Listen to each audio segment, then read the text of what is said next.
Salut à toi et bienvenue dans cette nouvelle vidéo. Je suis hyper content de t'accueillir. Aujourd'hui, on va parler d'une technique de prospection qui est largement sous-estimée des freelances, des community managers freelance et que tu pourrais acquérir pour trouver de nouveaux clients. Cette technique de prospection, c'est la création d'un side project. Alors, si tu veux devenir community manager freelance, c'est important de te projeter aussi dans la durée. Tu vois, tu le fais pas pour le faire pour 3 mois, pour 6 mois, 1 an et plus. Tu le fais pour rester et que tu en vives, tu vois, pendant plusieurs années. Et le fait d'avoir un side project, eh ben, ça rentre dans cette dimension long terme, tu vois, moyen, long terme. Donc, c'est une technique de prospection qui est intéressante.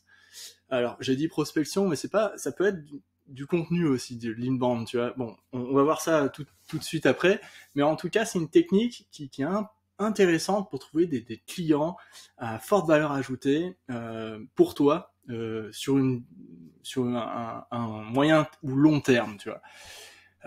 Ça permet d'apporter de la crédibilité et de la légitimité dans la durée, tu vois. Donc c'est pour ça que c'est intéressant. Alors, qu'est-ce que c'est un side project? C'est un projet qui ne rapporte rien au moment où tu le fais, qui ne sert à rien, et c'est une perte de temps même dans l'immédiat, mais sur le long terme, ça peut se révéler très bénéfique pour ton activité et pour ton image. Voilà, donc, alors, qu'est-ce que c'est? Comment on fait ça? Alors, pour créer un side project, bah, déjà, il faut trouver une idée, tu vois. Une idée et un canal pour le montrer, tu vois, pour montrer, voilà. Alors, ça peut être une expertise dans un domaine, dans un secteur, tu vois, par exemple, une expertise dans le sport, tu peux démontrer que t'adores le sport, t'adores le football, et tu crées, je sais pas moi, un compte Instagram sur une équipe de foot que tu adores, et tu en parles souvent, par exemple. Ça peut être une passion, tu vois, une passion que tu as dans la cuisine, par exemple, tu t'adores faire des gâteaux, t'adores goûter des recettes de pâtisserie, tout ça, et donc tu peux parler de ça à chaque fois que tu vas quelque part, montrer que t'adores ça et t'adores faire des recettes, montrer ce que tu fais, tu vois, t'adores l'univers de la pâtisserie, tout ça, et ça peut être une excellente chose aussi pour toi, c'est un side project, tu vois, tu le montres. Ça peut être de montrer par exemple une expertise sur un réseau social, tu crées des stories à la perfection, bah, tu en fais régulièrement, t'adores ça, t'adorerais le faire pour certaines marques, etc. Donc là, tu utilises plus la technique pour montrer ton expertise. Voilà. Donc c'est important de pouvoir montrer tout ça et d'utiliser, donc de trouver des idées et des canaux pour montrer tout ça. Par exemple, je vais te donner un exemple. Moi, quand j'ai créé mon podcast CM au sommet, qui fait parler les community managers, au départ, mon idée, c'était de montrer aux clients que j'étais légitime, que j'étais un bon community manager, et je pensais que les clients allaient écouter mon podcast, en fait, allaient écouter mes interviews, et puis je me suis rendu compte avec le temps que pas du tout, mes clients n'en avaient rien à faire de mon podcast, ils n'avaient pas le temps d'écouter des épisodes hyper techniques d'être des community managers, ils n'avaient pas ça à faire, en fait. En fait, le podcast était écouté par les CM. Et en fait, quand j'ai découvert ça, je me suis dit, ok, en fait, je cherche des clients, mais en même temps, avec mon podcast, je parle au CM. Et j'avais pas trop capté ça à l'époque. Et pour moi, c'était un side project, tu vois, pour le coup. Voilà, j'avais tout misé sur la qualité des questions et du son. Et pour moi, c'était le plus important. Et voilà, je le faisais parce que ça me permettait de progresser moi-même en discutant avec d'autres community managers plus expérimentés. Mais j'ai jamais dans ma tête, j'ai jamais pensé que ce podcast pouvait m'aider à vendre des prestations, tu vois, par exemple. Donc en cela, c'est un side project. Voilà. Donc si tu peux pas faire de podcast, hein, il y a plein d'autres exemples, hein, je t'en ai donné juste avant. Il y a Solveig Marie qui est passée dans mon podcast justement dans un épisode qui est CM freelance spécialisée dans les musées. Elle, son side project, c'était un compte Instagram pendant ses études. En fait, elle montrait ses visites dans des musées, elle montrait qu'est-ce qui l'intéressait dans les musées en faisant des stories adaptées, tout ça. Et ça, ce compte Instagram lui a permis de décrocher un bel emploi, hein, au début, juste en sortant de ses études, hein, à la Tour Eiffel, et ensuite de devenir freelance et d'avoir une légitimité, une notoriété dans le domaine de la culture en freelance, grâce à son compte Insta. Donc, c'est un side project qui lui a permis quand même, sur le long terme, de servir à son entreprise, à son personal branding et de trouver des clients. Voilà. Donc, l'important, avec un side project, c'est de montrer ce que tu fais, de prouver ce que tu fais, sans forcément avoir d'idée derrière. Moi, en fait, si je reprends l'exemple du podcast, en fait, je t'en parle parce que j'ai fait quelque chose il y a 2 ans qui m'a permis de décrocher une de mes plus belles missions que je n'ai jamais eues en freelance. Cette mission, c'est en fait, je vais travailler avec la CCI, je vais accompagner là dans peu de temps 15 commerçants avec la CCI de la région, avec plusieurs acteurs institutionnels, 15 commerçants pour améliorer leur visibilité sur les réseaux sociaux. Alors, cette mission, je l'ai eue grâce à 5 facteurs de succès, dont le side project, tu vois. Donc, je vais te parler juste maintenant. Alors, le premier facteur de succès de cette mission, c'est que j'ai cultivé mon réseau, tu vois. Alors, comment on fait pour cultiver son réseau? Dès les premiers mois en freelance, j'ai cherché un coworking dynamique où se trouvaient des chefs d'entreprise, des dirigeants de start-up, d'autres freelances, etc. Et j'ai pu discuter avec eux, mais aussi avec les dirigeants du coworking qui, eux, avaient un réseau national, voire international, très étoffé, avec beaucoup de relations. Et c'est ces personnes-là qui m'ont permis d'atteindre plus facilement les acteurs institutionnels que je voulais atteindre grâce au side project. Deuxième facteur de succès, le side project, en fait, c'était tout simplement un épisode dans mon podcast, un épisode pour aider les petits commerçants à générer de la visibilité pendant le confinement. Petit retour en arrière, un petit retour dans le contexte. Les commerçants souffraient vraiment de la fermeture de leur boutique pendant le confinement et ils avaient aucune visibilité sur la suite, ce qui allait se passer en fait. Et il y a beaucoup de personnes qui ont reçu les aides de l'État, mais il y en a d'autres qui ont été vraiment dans la panade, on va dire, tu vois. Et avec l'URSSAF, tout ça, les cotisations qui continuaient de tomber, c'était compliqué, c'était complexe.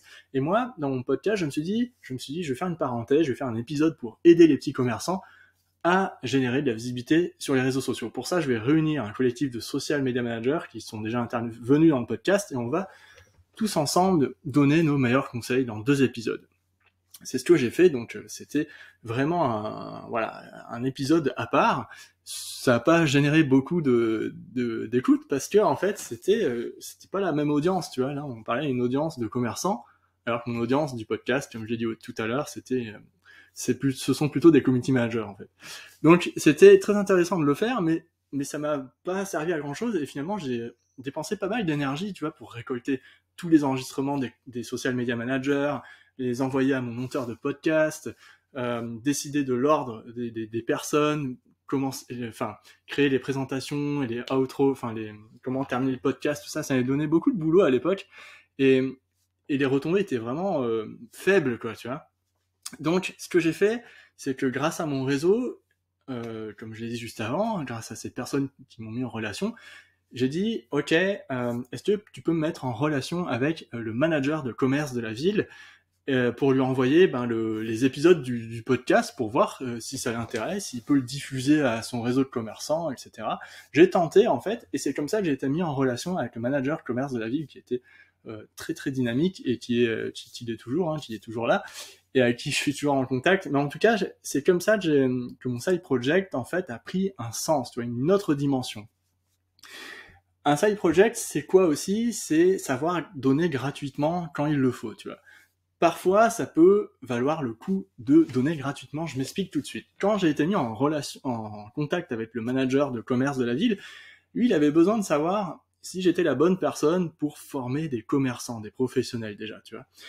Et pour lui montrer que je pouvais le faire, parce que c'est pas forcément grâce au podcast que je pouvais le montrer, je lui ai proposé de créer un webinaire de bonnes pratiques sur Instagram pour les commerçants, un webinaire gratuitement, sans lui divulguer le tarif ou quoi, mais lui disant voilà, je le fais gratuitement pour 45 minutes de webinaire et on va voir qui est intéressé ou pas. Et comme ça, tu verras tu verras comment je mène la barque et on va voir si ça marche, tu vois.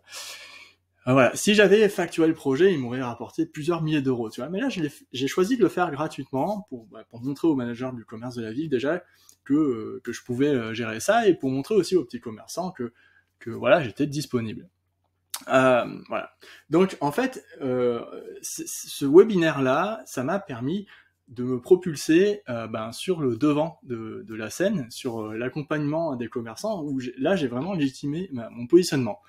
Alors ça, j'ai su donner gratuitement quand il le fallait. Là, c'était le moment où il le fallait. Il fallait que je donne gratuitement, voilà. Et puis, en fait, ce webinaire, ça a permis par la suite de prouver ma valeur grâce au retour sur investissement de webinaire. Mon coworking était proche d'un restaurant dont la gérante avait participé au webinaire sur Instagram.